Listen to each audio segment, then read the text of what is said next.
لبيك اللهم لبيك لبيك لا شريك لك لبيك۔ عرفات کو عرفات کیوں کہتے ہیں، اس کے دو وجوہات علماء نے لکھے ہیں۔ ایک تو یہ ہے کہ اللہ تعالیٰ نے جب آدم و حوا کو آسمانوں سے اتارا، جنت سے اتارا، وہ زمین میں ہے تو مختلف مقامات پہ اتارے گئے، اللہ سے دعائیں مانگتے رہے،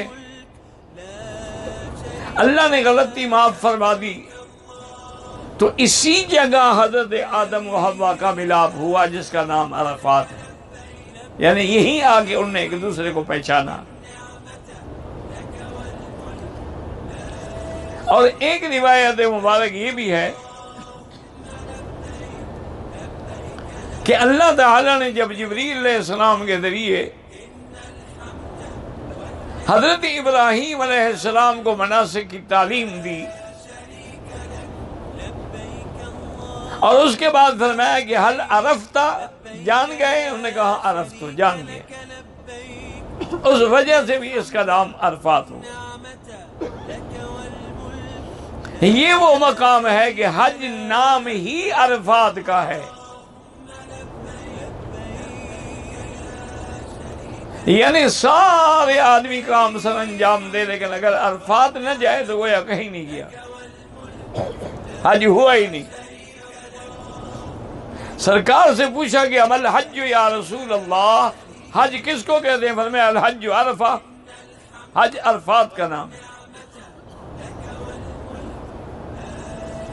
حضور پاک نے جبل رحمت کے قریب نیچے آپ دیکھیں گے تو کالے کالے بڑے پتھر پڑے ہوئے ہیں، اسی جگہ حضور نے وقوف فرمایا،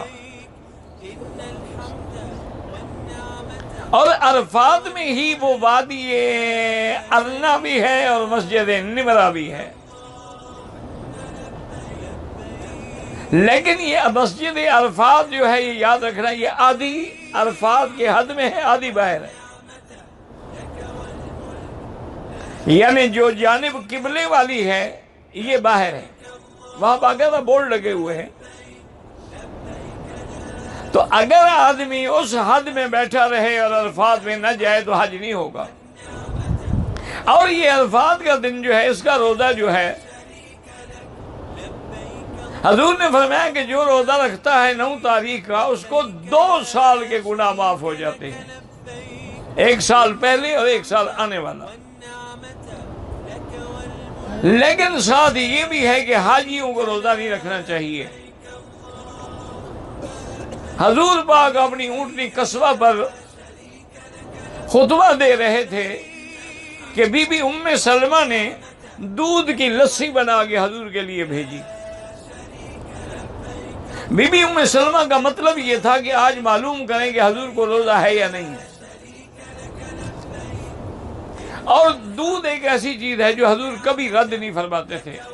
آپ نے فرمایا 3 چیزیں ہیں جو کبھی رد نہیں ہونی چاہیے، ایک دودھ رد نہ کریں، ایک خوشبو رد نہ کریں۔ تو بی بی صاحبہ نے جب وہ پیالہ بھیجا تھا حضور نے وہیں کھڑے کھڑے نوش فرمایا، تو لوگوں کو پتہ لگ گیا کہ حضور کو روزہ نہیں ہے۔ ایک حاجی صاحب بیٹھے تھے، اتفاق سے بات چلی، تو انہوں نے فرمایا کہ الحمدللہ اللہ نے مجھے 25 حج نصیب فرمائے۔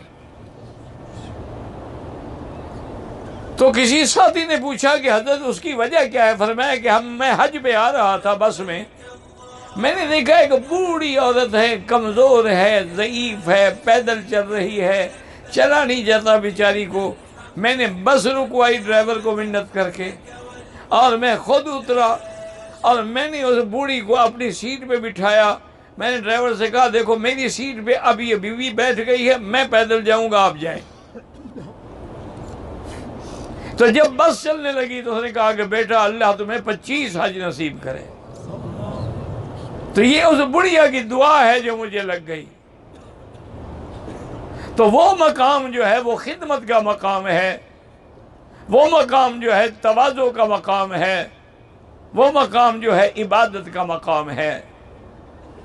اور عرفات کا وقت جو ہے وہ زوال کے بعد شروع ہوگا اور سارا دن اور ساری رات رہے گا۔ کیا معنی یہ ہے کہ اگر کوئی آدمی عشاء کے بعد احرام باندھ کے عرفات آ جائے وہ بھی حاجی ہو جائے گا۔ ہاں البتہ جو لوگ عرفات میں موجود ہیں ان کے لیے حکم ہے کہ وہ مغرب سے پہلے حد عرفات سے باہر نہ نکلے۔ اگر حدود عرفات سے مغرب سے پہلے وہ باہر نکل گئے تو پھر ان کا دم پڑ جائے گی، ورنہ فوراً واپس چلے جائیں۔ لیکن الحمدللہ آپ لوگ اطمینان کریں، یہاں تو اللہ کا شکر ہے اسلامی حکومت ہے، قرآن و سنت کی حکومت ہے۔ یہاں تو بادشاہ کی طرف سے انتظام ہوتا ہے کہ عرفات کا جتنے نشانات ہیں یعنی بارڈر ہے اس میں باقاعدہ فوج کھڑی ہوتی ہے، وہ کسی کو سوال ہی پیدا نہیں ہوتا کہ نکلنے دیں، کہ کوئی غلطی کر کے حاجی نکلنا جاؤ واپس جاؤ۔ اور خود بادشاہ سلامت اس قافلے کی قیادت فرماتے ہیں، سب سے آگے ان کی گاڑیاں ہوتی ہیں، وہ کھڑے رہتے ہیں جب تک کہ غروب نہیں ہوگا، غروب کے بعد توپیں لگیں گی، پہلے بادشاہ نکلیں گے پھر قافلے چلیں گے۔ اس لیے کوئی جلدی کی ضرورت نہیں ہے۔ اور یہ مزدلفہ کی رات جو ہے یہ لیلۃ القدر کی رات کے برابر ہے، اور یہ واحد رات ہے جس میں میرے آقا نے تہجد نہیں پڑھی۔ حالانکہ حضور نے کبھی تہجد زندگی میں نہیں چھوڑی، نہ سفر میں نہ حضر میں، لیکن مزدلفہ کی رات حضور نے تہجد نہیں پڑھی۔ اس کی وجہ یہ تھی حضور نے امت پہ مہربانی کی کہ 10 کو بڑے کام ہیں، لوگ تھکے ہوئے ہوں گے، بہتر ہے کہ آرام کر لیں۔ اور مینا کے بارے میں کتابوں میں بڑے خصوصیات ہیں۔ سب سے بڑی خصوصیت تو مینا کی یہ ہے کہ مینا ایک چھوٹی جگہ ہے، ادھر مزدلفہ ہے ادھر مکہ ہے، اور دو پہاڑوں کے درمیان میں ہے، اور لوگ حضور کے زمانے میں بھی 1,00,000 1.5 لاکھ تو حضور کے زمانے میں بھی حجاج تھے۔ اب تو اللہ کا شکر ہے کبھی 20 لاکھ کبھی 25 لاکھ کبھی 30 لاکھ حاجی ہو جاتا ہے۔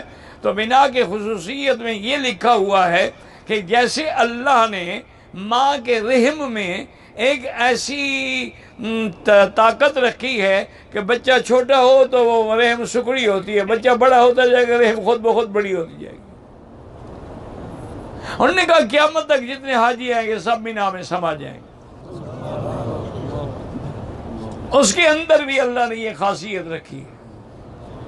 اچھا اسی طرح مینا میں حالانکہ دیکھیں لاکھوں قربانیاں انشاءاللہ ہوں گی، لیکن آپ کوئی چیل اڑتی ہوئی نہیں دیکھیں گے۔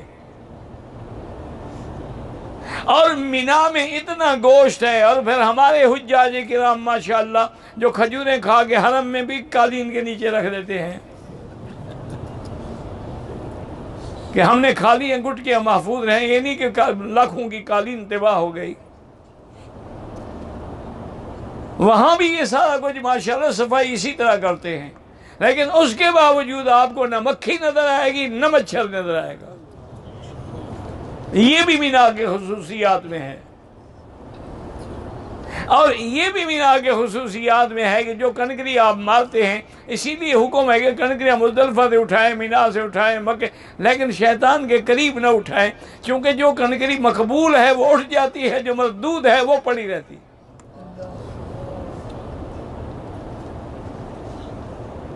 اب اتنے انتظامات کے باوجود بھی وہ لوگ کہتے ہیں کہ بھئی 15 لاکھ 20 لاکھ بندہ کنکری ہمارے یہاں تو پہاڑ بن جائے۔ گو ٹرک لا کر ٹرکوں سے ٹرالر سے بڑے بڑے بلڈوزر لگا کے صفائی کرتے ہیں، وہ کہتے ہیں پھر بھی ہمیں اندازہ ہوتا ہے کہ اٹھ جاتی ہیں کنکریاں۔